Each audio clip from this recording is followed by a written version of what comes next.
Bismillahirrahmanirrahim wa salatu wa salam ala ashraf mursalin.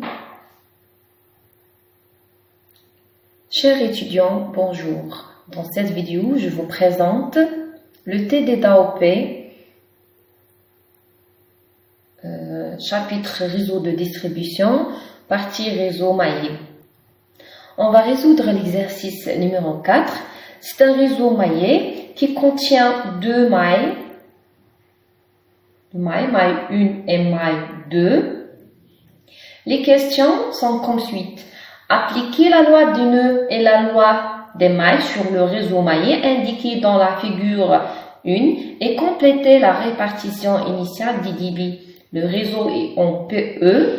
Calculer les diamètres de chaque tronçon de la maille 1.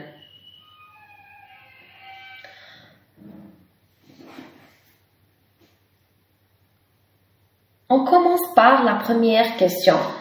C'est l'application de la loi des mailles. On commence par la loi des nœuds. On a les nœuds A, B, C et D. La loi des nœuds dit que la somme des débits entrants en chaque nœud est égale à la somme des débits sortants. Pour nœud A, on a le débit entrant, c'est Q, les débits sortants sont Q1 et Q2. Alors, on a Q est égal à Q1 plus Q2. On passe au nœud B, les débits entrants sont Q2 et Q4. Les débits sortants sont Q5 et Q6. Alors, Q4 plus Q2 égale à Q5 plus Q6. Nœud D, les débits entrants sont Q6 et Q7. Le débit sortant est Q8. Alors, Q6 plus Q7 égale à Q8. On applique la loi du nœud sur le nœud C. Les débits entrants sont Q1. Les débits sortants sont Q4, Q3 et Q7. Alors, Q1 égale à Q4 plus Q7 plus Q3. On passe à la deuxième partie. C'est la loi des mailles. On commence par la première maille. Alors, permettez-moi de vous rappeler que la loi des mailles est la somme des paires de charges dans chaque maille égale à 0. Alors, ici, pour tronçon AB, on a Q2 qui s'écoule dans le sens positif. Par conséquent, G2 est positif. Pour tronçon AC, on a Q1 qui s'écoule dans le sens inverse, le sens positif. Alors, la perte de charge est négative. Pour tronçon BC, on a Q4 qui s'écoule dans le sens inverse, dans le sens négatif. Alors, c'est moins G4. Alors, on a G2 moins G4 moins G1 égale à 0.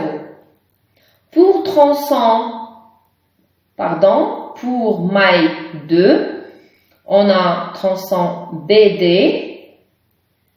Q6 s'écoule dans le sens positif. Alors, c'est plus G6. Pour tronçon CD, on a le débit Q7 qui s'écoule dans le sens inverse. C'est moins G7.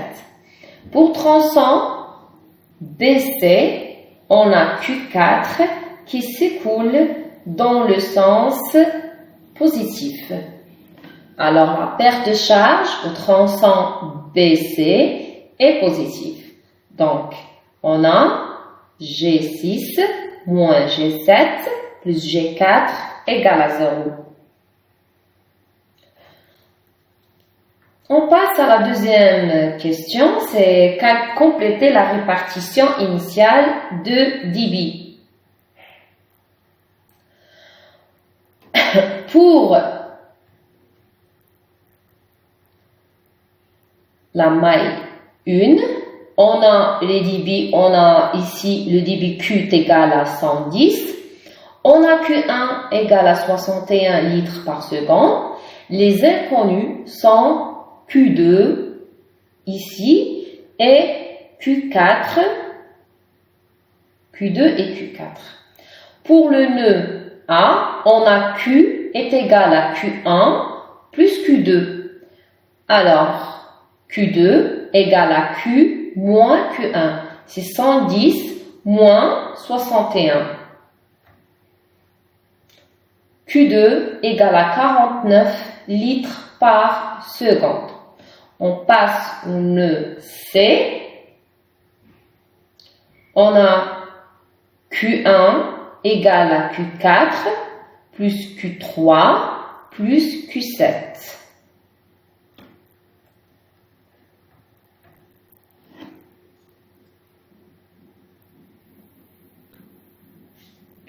On a Q1 et on a Q3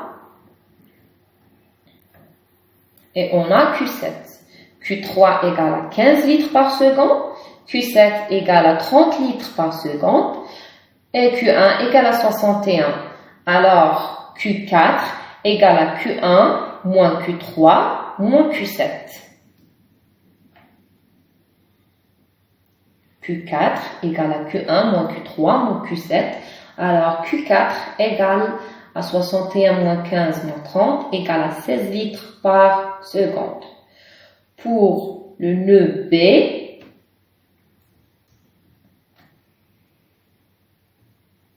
on a Q2 plus Q4 égale à Q5 plus Q6. Alors, Q6 égale à Q2 plus Q4 moins Q5.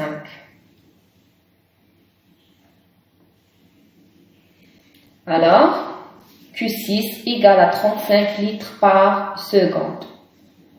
Pour le nœud D, on a Q8 égale à Q6 plus Q7.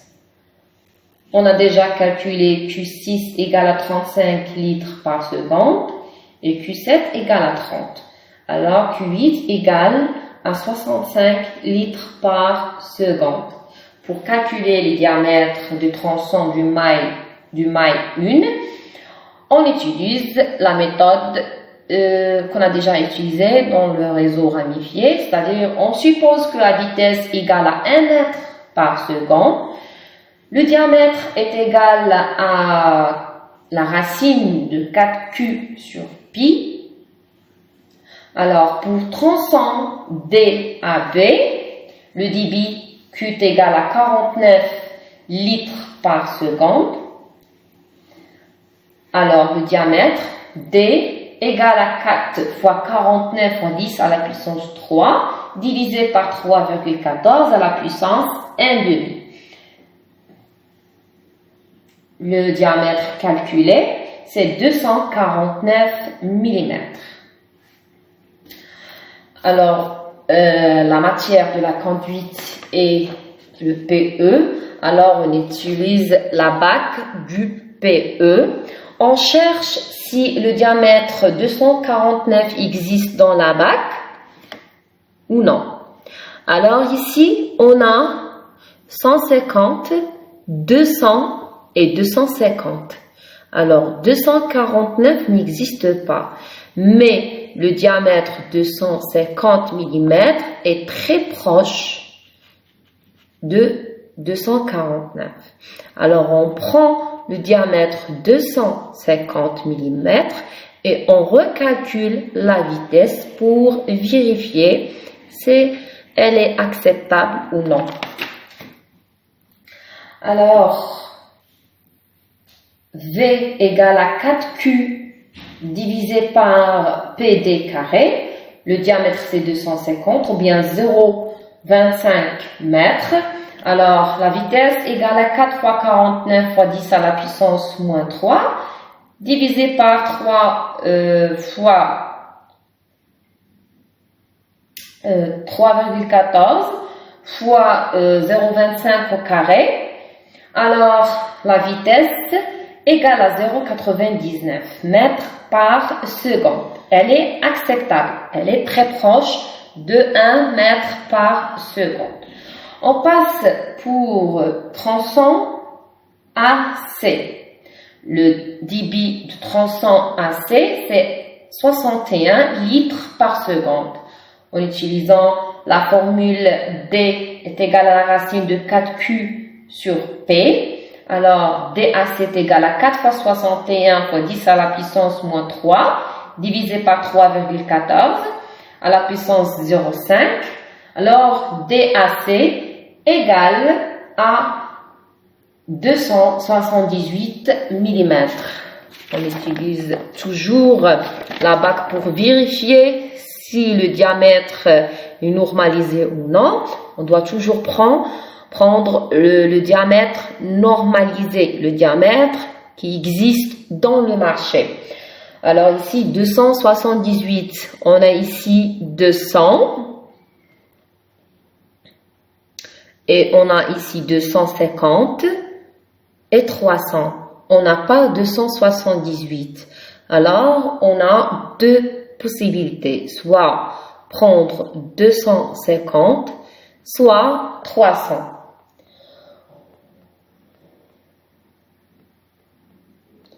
On commence par 250 parce que le diamètre 250 est moins cher que le diamètre par rapport au diamètre 300.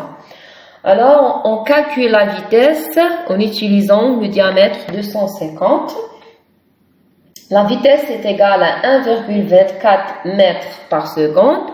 Elle est proche de 1 mètre par seconde. Alors, le diamètre et la vitesse sont acceptables.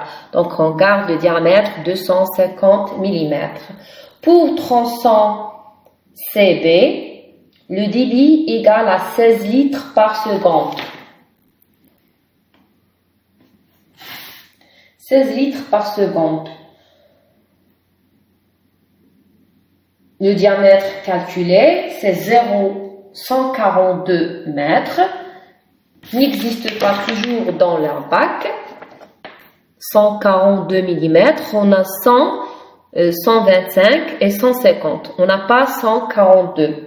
Le diamètre le plus proche du diamètre 142, c'est 150.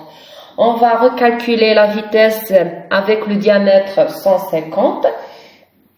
La vitesse égale à 0,91 mètres par seconde, donc elle est acceptable. On peut prendre ce diamètre. Pour tronçon BD, le débit égale à 35 litres par seconde, le diamètre égale à 0,211, c'est-à-dire 211 mm. On cherche ici, on a 200 et 250. Alors, le diamètre le plus proche, c'est 200. On calcule la vitesse avec le diamètre 200. La vitesse égale à 1,11, donc elle est acceptable. On peut garder le diamètre, adopter le diamètre 200 mm. La même chose pour tronçon DC, Q est égal à 30 litres par seconde. Le diamètre calculé, c'est 195. Alors, le diamètre le plus proche, c'est 200 mm. Et la vitesse, c'est 0,95 mètres par seconde. Je vous remercie de votre attention. Si vous avez des questions, n'hésitez pas de me contacter par mail. Je souhaite que vous avez bien compris. À bientôt.